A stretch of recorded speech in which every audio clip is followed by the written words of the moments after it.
Halides లో జరిగే reactions లో నెక్స్ట్ రియాక్షన్ చూడండి, that is Fittig's reaction. Actually ఇది వుడ్స్ రియాక్షన్ యొక్క మోడిఫికేషన్. వుడ్స్ రియాక్షన్ ఏమవుతుంది, ఆల్కైల్ హాలైడ్స్ మెటల్స్ తో డైఈథైల్ ఈథర్ సాల్వెంట్ లో రియాక్ట్ అయితే కరస్పాండింగ్లీ కప్లింగ్ జరిగి మీకు ఆల్కేన్స్ ని ప్రొడ్యూస్ చేస్తాయి. అదే మోడిఫికేషన్ ఎరైల్ హాలైడ్స్ లో కనుక అబ్జర్వ్ చేసుకున్నట్టయితే, ఎరైల్ హాలైడ్స్ ని సోడియంతో డ్రై ఈథైల్ ఈథర్ లో ట్రీట్ చేసినట్టయితే మీకు కరస్పాండింగ్లీ బైఫినైల్స్ లేదా di aryl compounds, that is di aryls formation జరుగుతుంది. దాన్నే మనం ఫిటిక్స్ రియాక్షన్ అంటాం. Basic reaction exactly same as that of the Wurtz reaction ఉంటుంది. ఓకేనా, రియాక్షన్ రాస్తే మీకు క్లారిటీ వస్తుంది. That is 2 moles of aryl halide తీసుకోండి, బెంజీన్ రింగ్ పైన హాలోజన్ ఉన్నట్టయితే అటువంటి వాటిని మనం ఎరైల్ హాలైడ్స్ అంటాం.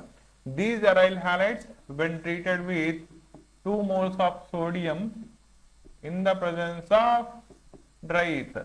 డై ఈథర్ ఎందుకు వాడతామంటే అది కాకుండా ప్రోటాక్స్ సోల్వెంట్ వాడింది గట్టిగా అవి సోడియంని తీసేసుకుంటాయి. సో దట్ రియాక్షన్ జరగడానికి సోడియం అవైలబుల్ ఉండదు కాబట్టి ఫర్దర్ రియాక్షన్ ప్రొసీడ్ అవ్వదు. ఓకేనా, కాబట్టి మనం ఇనర్ట్ సాల్వెంట్స్ ని వాడాలి like die ethyl ether.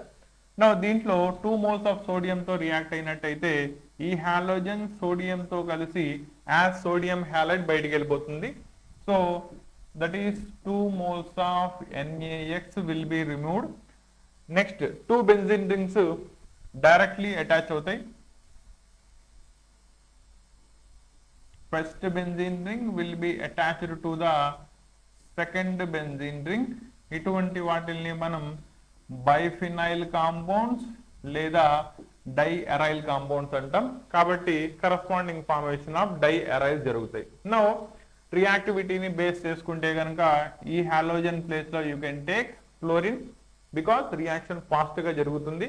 వేరాస్ selectivity base, that is concentration of compound, that is product formation ఎక్కువ జరగాలి అంటే selectively you can take bromine. ఓకేనా, for an example this is first bromobenzene treated with 2 moles of sodium with another mole of bromobenzene, same solvent, that is dry ether solvent presence లో చదువుతాం. నా ఇక్కడ నుంచి ఈ బ్రోమిన్ కరస్పాండింగ్లీ సోడియంతో బయటికి వెళ్ళిపోతుంది. Hence both the benzene rings will be attached directly. So compound diaryl compound formation జరుగుతుంది.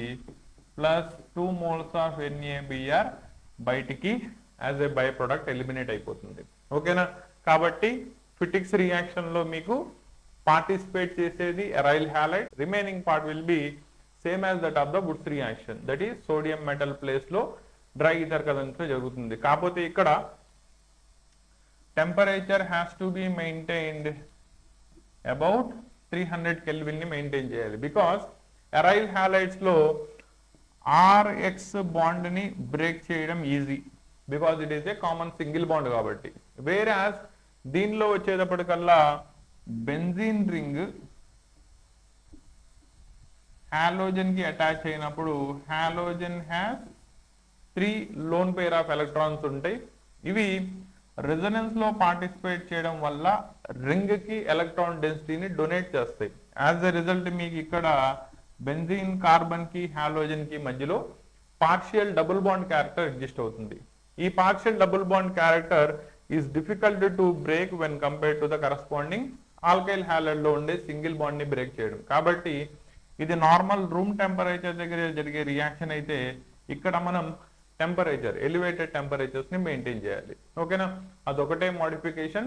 Remaining part of the Fittig's reaction will be same as that of Wurtz reaction. The only modification is అది alkyl halides లో చదివితే దీన్ని arrival halides లో చదువుతారు. ఓకేనా, ఇలా మనం వుడ్స్ రియాక్షన్ నుంచి వచ్చే first modification that is Fittig's reaction రూపంలో చదువుకుంటాం. For aryl halides for the preparation of di aryl compounds లేదా బైఫినైల్ కాంపౌండ్స్ అంటారు. Both will be the same.